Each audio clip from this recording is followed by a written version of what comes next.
For you, Ben, just your thoughts on this midweek matchup against Seattle. Our preparations going for the squad. Well, anytime you play Seattle, you know you're in for a tough match, and that's been the case for a very, very long time. So we'll expect their best, and they're finding ways to win, and they are obviously super talented. So it'll be a tough game, but it's nice to get back at home. The game itself on the weekend against Atlanta was, it was okay. We talked about it afterwards. We're just not. Still have to be more ruthless in how we go about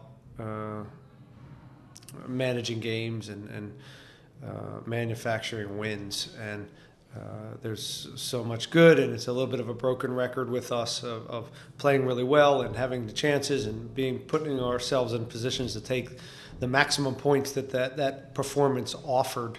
And a few times we've just fallen short. So we got to make sure that we're really seeing the games out and making the plays that matter. But again, looking forward to a long week. We got another one, then we head off to DC. All right, we'll open up with Joey. Joey, go ahead.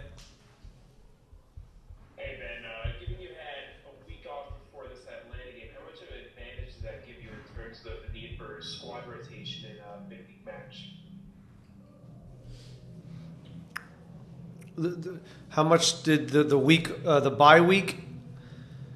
Not having as many games in a row, does that give you an advantage in terms of squad rotation for this Wednesday game? I don't know if it would change squad rotation. If we had a busy schedule, maybe we're even rotating even more because we have a lot of legs, or we have a lot of people with heavy legs. Yeah, I don't know. Not necessarily. No, to answer your question, no. How do you manage guys with Latif Blessing now? He continues to score goals off the bench. He's been looking to want to start more games. Latif knew the score when he came here. Latif is not getting a lot of minutes in New England and some of the other places he was been since he's been at LFC, when he was kind of was a guy that played there quite consistently, but then that wasn't the case. So I think he's in a really good spot. I think he understands he's when we have our best group right now, it's very difficult to play over some of the guys, in that quote unquote starting group. But he understands that, and that's the beauty of him. I think he's just looking for an opportunity to show his value, and I think he's playing some of his best soccer. He's come in. We've put him in some good spots to have success. We knew we had those spots when we went and identified Latif as a player that could help us. We think the way we play suits him very well. In particular, playing both, kind of in that inside wide position, but also his running off the ball is very good, and he really smells opportunities. We didn't know we'd be getting this much production out of Latif. That hasn't been, where he's hung his hat throughout his career as production, but so far, minutes per goal, and is very, very high, and we're very pleased with that. Seattle's been almost a similar story to Houston in a way where they've had a really strong defense this year and maybe have struggled to put the ball in the back of the net at times. Do you see goals being hard to come by in this game for both teams? We just scored 2, 4, 5, 6, 7, 8. I think we've had, 8 in 4 games. So that narrative hopefully has changed, this whole idea that we can't score goals. And the other part is we're giving up a few more goals. And so that's how the season goes. Sometimes the goal's big, sometimes it's small, sometimes the goal's big for the other team, and sometimes the goal's small for the other team. So it would be nice if it was small for them and big tomorrow. We've shown that we can do both of those. So again, it's what I said before, and being ruthless on both sides of the ball, good habits, with this what if mentality? Are we bailing each other out and getting into the right positions and not being reactive? Again, all these little details that every coach talks about when they give up goals. But teams aren't earning goals enough against us. Teams want to play through us and an unbelievable hit outside the 18 or some really intricate combinations. Fine. We can live with that. But some of the goals we're giving up are not good enough. And teams are not deserving of the goals. It's more we're putting them in situations to score easy goals, and that has to get cleaned up. Thank you so much, Ben. Thanks. All right, Jorge, go ahead. Hey, Coach. Or Hey, just wanted to ask you about the team's hustle mentality. Despite allowing goals, scoring goals, just could you speak about that? about our mentality. Yeah, just how you guys have continued to keep your heads up despite scoring. I mean, you were trailing in Atlanta at one point. Yeah. Listen, our mentality's fine. We're fine. We're chugging along. We're in a good place in the table, and we want to keep on winning games and get more out of these games that we play pretty well. And again, as I said, we'd like to continue with some of the scoring and some of the actions and some of the work that we've done on the offensive end to get to a point where the goal's bigger, and then just clean up some of the defensive stuff and making sure teams earn goals. And I think we'll put ourselves in a good spot to continue to kind of chug along here and hopefully move up the table and maximize these points. But the mentality's fine with this group. We're not, I don't know why it would be anything but fine. It's a good group. They like each other. The culture's healthy, and we're going to continue to compete. It's certainly not, we're not down on ourselves. We just tied 2 away games and we won our last home game. So again, expectations continue to change here, which is good. But we tied in Portland and we tied on turf in Atlanta, 2 very, very tough places to go historically. So overall, I think they're in a good place. But a little tension, a little edge is healthy, and I think we all underneath some of the we're doing okay feeling is that there's more to us, and that's where we're living right now. About to start Copa America. Does he feature in tomorrow's matchup?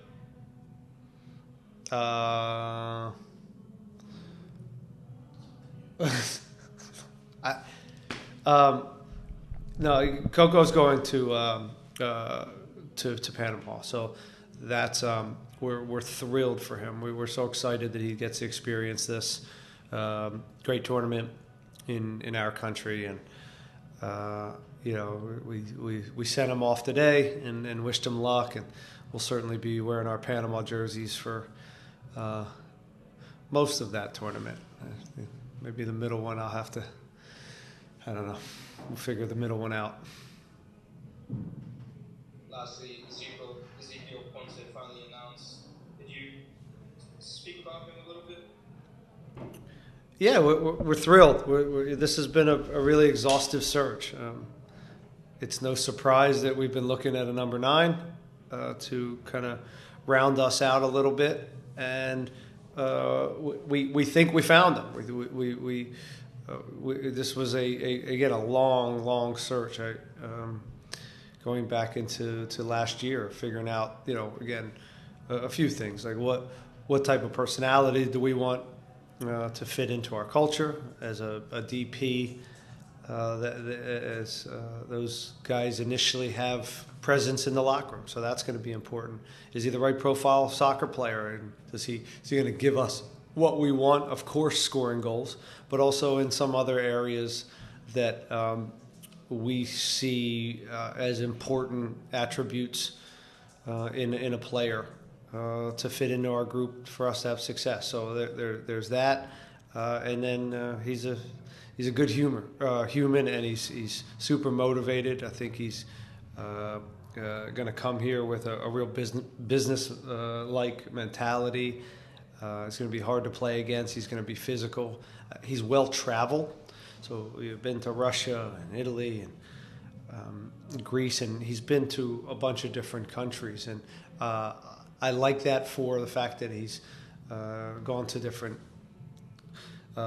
lands and has had success, and hopefully that transition here then becomes easy. Some guys you get haven't been traveled, and sometimes that transition of them fitting in takes a little bit more time, but again, because he's seasoned in moving around, and we anticipate him fitting in very quickly. Thank you, Coach. All right, Herman, go ahead. Hey man, just since we brought up the subject, our listeners, our viewers are interested in how that process unfolds. You mentioned it's a long process in finding your new VP striker. Is it more you tell the GM, hey, these are the qualities I'm looking for in a striker? He goes out on the search and comes back to you for confirmation. How's that synergy? How's that teamwork when finding the VP number 9 striker? Well, you said it. It's teamwork. Everything we do here is collaborative. Nobody's, this is what I want, go get them. It's not how I work. It's not how I've ever worked. I've got really smart people around me, staff. Pat's a very good identifier of talent. Asher's very good at it. We have a bunch of scouts that are putting eyeballs on players every day, traveling constantly. And then it's collaborative, and then we're identifying collectively. Okay, what through of course my experiences and my eyes, and what others around us within our staff thinks that we need, what type of profile we look at. Then there's the culture pieces I mentioned. What type of person do we want? What type of competitiveness does he have to have? What are the attributes of him? So we come up with, kind of a pretty clear idea of what this striker should look like, and then it's about going to find them and finding as many as many players as possible that look like that, and then we narrow it down to the ones that are available, the ones that are that we can afford. And then, again, as that process went, he continued to stay at the top, and he was the one that we all, I think, agreed that this was going to be the right fit for this club and this team for the next few years. And I want to ask about your feelings personally. This is a club transfer record. This is a lot of resources from the club, from the front office to make this happen. It's got to feel good, I would imagine, having the front office delivered on what they promised you to get you to come coach here. Got to feel supported by the front office. How does it make you feel, bringing in a DP where the club is breaking the club transfer record? It feels great. I've felt supported from the day I got here. That's never been in question since I've arrived. Everything Ted and Pat have talked about has been there for me. So I have all the tools that I need to have success at this club. You'll never hear me saying, oh, I need this or I need that. That's not really how I work anyways, but Ted's commitment to this team is of course the community, but he wants to win, and this shows a support to us that the expectations are to continue to build this team and get better and try to compete for trophies. And that's the pressure of these signings too, and that's what we all do this for. It brings more spotlight to us, more expectations of the coach and the team, and jams but this is what we want. We all want to win trophies. We all want to compete, and we all want to get this team as good as we can, and to be supported in this way is exciting. So that's it's also the way the league's going.